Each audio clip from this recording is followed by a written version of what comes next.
आज हम पढ़ेंगे प्रकाश का अपवर्तन, रिफ्लेक्शन ऑफ लाइट। इसका मतलब क्या होता है? इसका मतलब ये होता है कि जब प्रकाश की किरण एक पारदर्शी माध्यम से किसी दूसरे पारदर्शी माध्यम में जाती है, जैसे प्रकाश की किरण हवा से पानी में जाए, कांच से जल में जाए, यानी एक पारदर्शी माध्यम से जब दूसरे पारदर्शी माध्यम में जाती है तो अपने मूल मार्ग से हट जाती है। इसी घटना को प्रकाश का अपवर्तन कहते हैं। इसके उदाहरण हमने देखे होंगे, जैसे पानी से भरी अगर बाल्टी हो तो हम देखते हैं कि उसका पेटी हमें ऊपर प्रतीत होता है। उसका कारण है अपवर्तन। अगर पेंसिल को आप किसी जल में इसे डुबाइए, तिरछा डुबाते हैं, तो जब इसको डुबाते हैं तो टेढ़ा दिखाई पड़ता है। इसका कारण ये प्रकाश का अपवर्तन। तो इसलिए होता है कि जब भी प्रकाश की किरण किसी एक माध्यम से, पारदर्शी माध्यम से जब किसी दूसरे पारदर्शी माध्यम में जाएगी तो अपने मार्ग को चेंज कर देती है। जो उसका ओरिजिनल पथ है उससे वो भटक जाती है। इसी घटना को प्रकाश का अपवर्तन कहते हैं। जैसे देखें, अगर मान लो यहां हवा है, ये माध्यम हवा है, ये मान लो पानी है। प्रकाश की किरण हवा से पानी में जा रही है, ये इसका बॉर्डर लाइन है, ये हवा और पानी को अलग कर रहा है। ऐसे मान लो कोई प्रकाश की किरण आ रही है, ऐसे आ रही है, इसको हम बोलेंगे आपतित किरण, इंसिडेंट रे। जिस बिंदु पर ये गिरेगा वो कहलाएगा आपतन बिंदु। देखिए, और इस बिंदु पर अगर आप एक नॉर्मल, एक अभिलंब खींच लें, ऐसे एक अभिलंब खींचिए 90 अंश का कोण, अभिलंब, ये आपतन बिंदु पर तल से 90 अंश का कोण बनाती एक आप रेखा अगर खींचे तो उस रेखा को हम बोलेंगे अभिलंब। ये आपका आपतित किरण है। तो जब ये एक माध्यम से दूसरे माध्यम में जाएगी, देखिए यहां हवा है और दूसरा माध्यम क्या है? पानी है। दोनों पारदर्शी माध्यम है। तो जब इसमें जाएगी तो इसका मार्ग ये नहीं होगा, इस मार्ग से नहीं आएगी। तो होगा क्या? ये अपने मूल मार्ग से हट जाएगी। तो किधर जाएगी? हवा से अगर पानी में जा रहा है, हवा के सापेक्ष पानी सघन है, डेंसर मीडियम है। क्यों है? क्योंकि ये गैसीय माध्यम है और पानी क्या है? द्रव है। तो द्रव के अणु गैस की तुलना में पास पास होते हैं। तो हम कह सकते हैं कि ये पानी हवा के सापेक्ष क्या है? सघन है। तो जब ये हवा से पानी में जाएगा, तो जब हवा से पानी में जाएगा यानी जब विरल से सघन में जाएगा, जब विरल से डेंसर मीडियम में जाएगा, तो ये अभिलंब की ओर झुक जाएगा। यानी सघन माध्यम में जाएगा तो और सघन हो जाएगा और पास हो जाएगा, अभिलंब के और पास झुक जाएगा, यानी ऐसे हो जाएगा। ऐसे नहीं जाएगा, अपने मार्ग से भटक जाएगा। क्या होगा? अभिलंब की ओर पास आ जाएगा। इसका उल्टा अगर मान लो ऐसे हुआ होता, यहां मान लो कांच है, यहां मान लो हवा है, कांच से हवा में जा रहा होता, सघन से विरल में जा रहा होता, डेंसर से रेयर मीडियम में जा रहा होता, तो देखो क्या होता? ये आपतित किरण, इंसिडेंट रे, ये आपतन बिंदु है। आप ऐसे एक नॉर्मल खींचोगे, अभिलंब। अभी इसका मार्ग ये मार्ग नहीं होगा, ये चूंकि दूसरे माध्यम में जा रहा है। जब दूसरे माध्यम में जाएगा तो अपने मूल मार्ग से हट जाएगा। तो किधर जाएगा? ये हवा अगर है, हवा क्या है, कांच की तुलना में ये सघन है। हवा कांच की तुलना में विरल है। हवा कांच की तुलना में विरल है, क्योंकि ये ठोस है और ये क्या है, गैस है। इसके अणु दूर दूर होते हैं, तो ये इसकी तुलना में क्या है, विरल है। तो जब ये सघन से विरल में जाएगा तो और दूर हो जाएगा, यानी ये ऐसे न जाकर के और दूर हो जाएगा, इस अभिलंब से और दूर भागेगा। और यहां क्या हुआ था, जब ये विरल से सघन में जा रहा था तो अभिलंब के पास आया। तो जब विरल से सघन में जाएगा तो अभिलंब के पास आ जाएगा, सघन से विरल में जाएगा तो और दूर हो जाएगा, लेकिन ये कन्फर्म है कि अपने मूल मार्ग से हट जाएगा। तो जब प्रकाश की किरण किसी एक पारदर्शी माध्यम से दूसरे पारदर्शी माध्यम में प्रवेश करती है तो अपने मूल मार्ग से हट जाती है। इस घटना को प्रकाश का अपवर्तन कहते हैं। तो ये कहलाता है आपतित किरण, ये कहलाएगा अपवर्तित किरण। अपवर्तित, ये अपवर्तित किरण, रिफ्रैक्टेड रे। ये क्या है, ये है आपतित किरण, आपतित, इंसिडेंट रे। ये आपतित किरण, इंसिडेंट रे कहलाता है।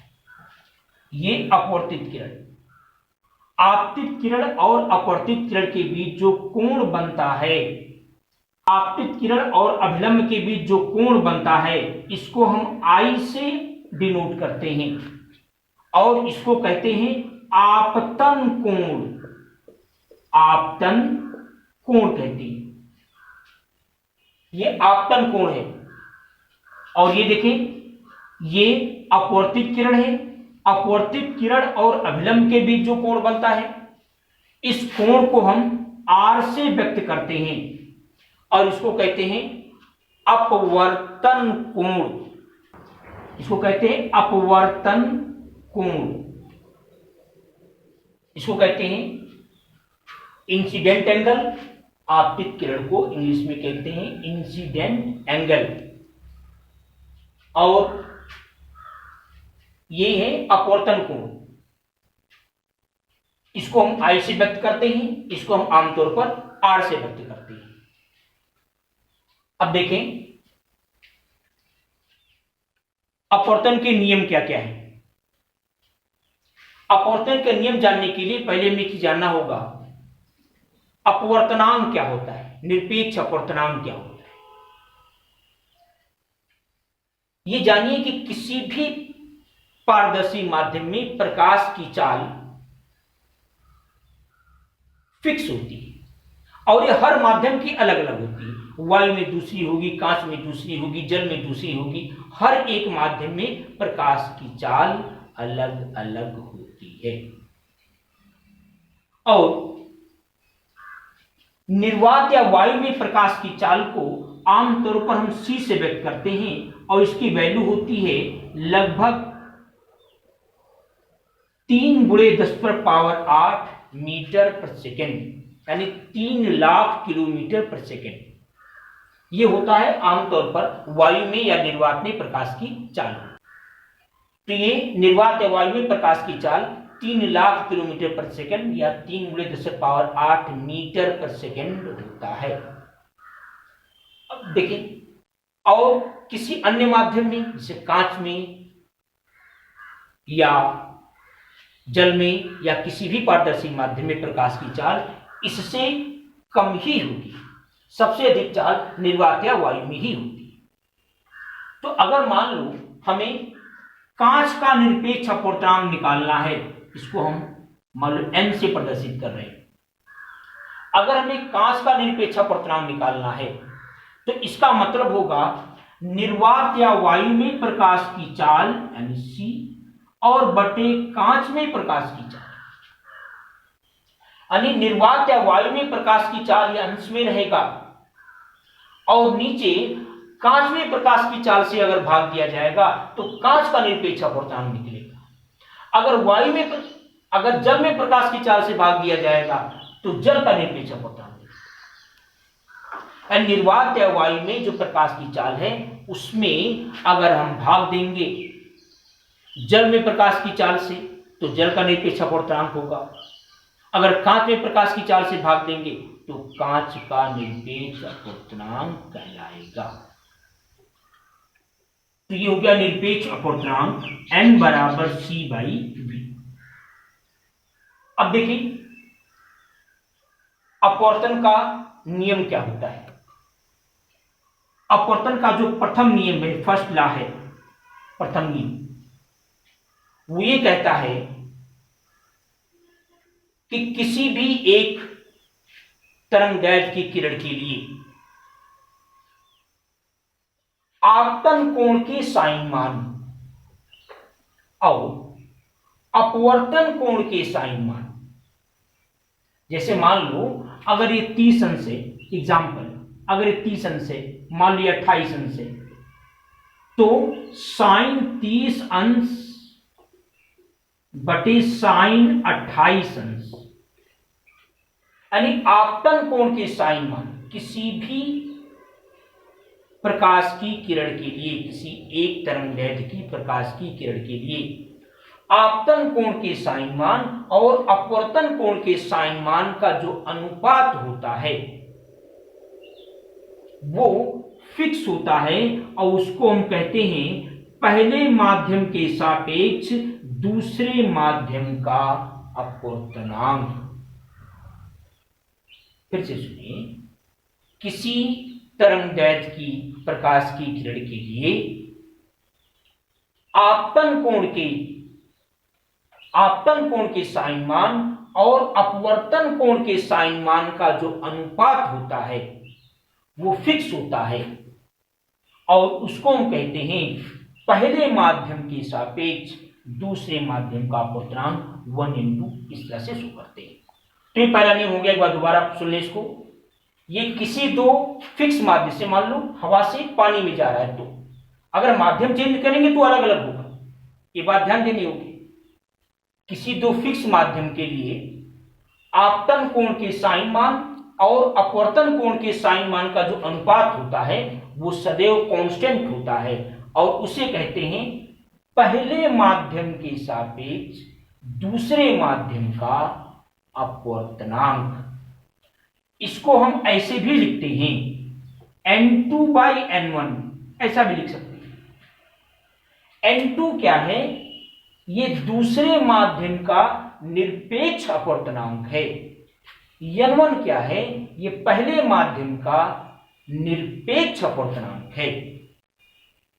ये बराबर ये भी होता है v1/v2, मतलब पहले माध्यम में प्रकाश की चाल बटे दूसरे माध्यम में प्रकाश की चाल, ये भी होता है बराबर λ1/λ2 भी होता है,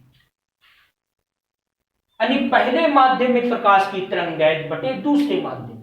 ये बात ध्यान देनी होगी कि जब एक माध्यम से, पारदर्शी माध्यम से जब दूसरे पारदर्शी माध्यम में प्रकाश की किरण जाती है तो उसका तरंगदैर्घ्य भी चेंज हो जाता है। तो बराबर λ1/λ2 भी लिख सकते हैं।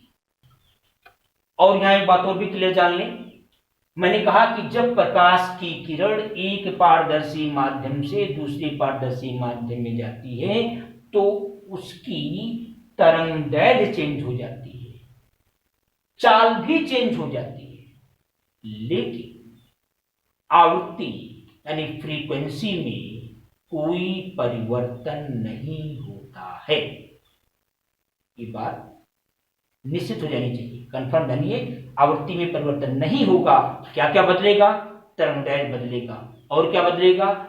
चाल बदलेगा, लेकिन आवृत्ति में बदलाव नहीं होगा। तो ये प्रथम नियम हो गया।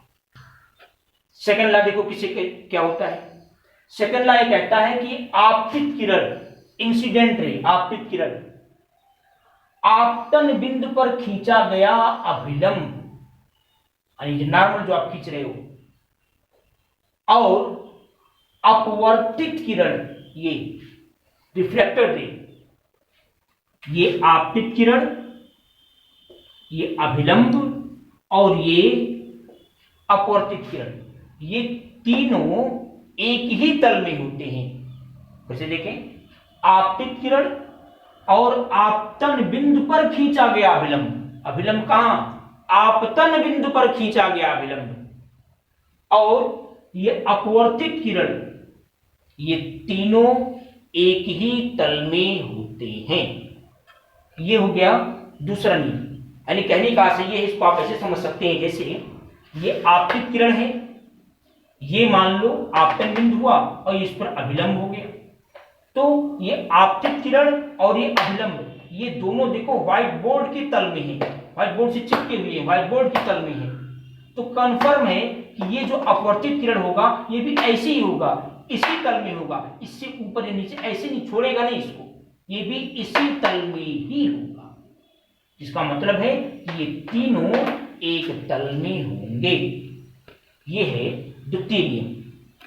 और प्रथम नियम, प्रथम नियम एक बार दोबारा सुन लें कि जब प्रकाश की किरण एक पारदर्शी माध्यम से किसी दूसरे पारदर्शी माध्यम में प्रवेश करती है तो अपने मूल मार्ग से हट जाती है। इस घटना को प्रकाश का अपवर्तन कहते हैं।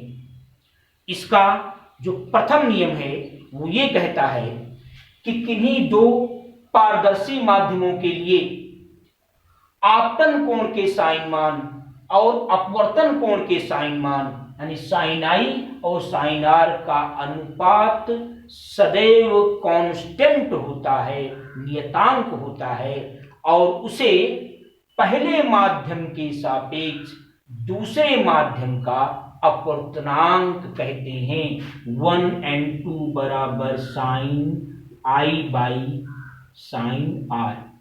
ये प्रथम नियम है जिसको हम स्नेल के नियम के नाम से भी जानते हैं। और दूसरा नियम अभी मैंने बताया कि आपतित किरण आपतन बिंदु पर अभिलंब और अपवर्तित किरण ये तीनों एक तल में होते हैं। ये अपवर्तन के दोनों नियम समाप्त हो गए। अब कल हम लेंस के विषय में चर्चा करेंगे नेक्स्ट वीडियो में।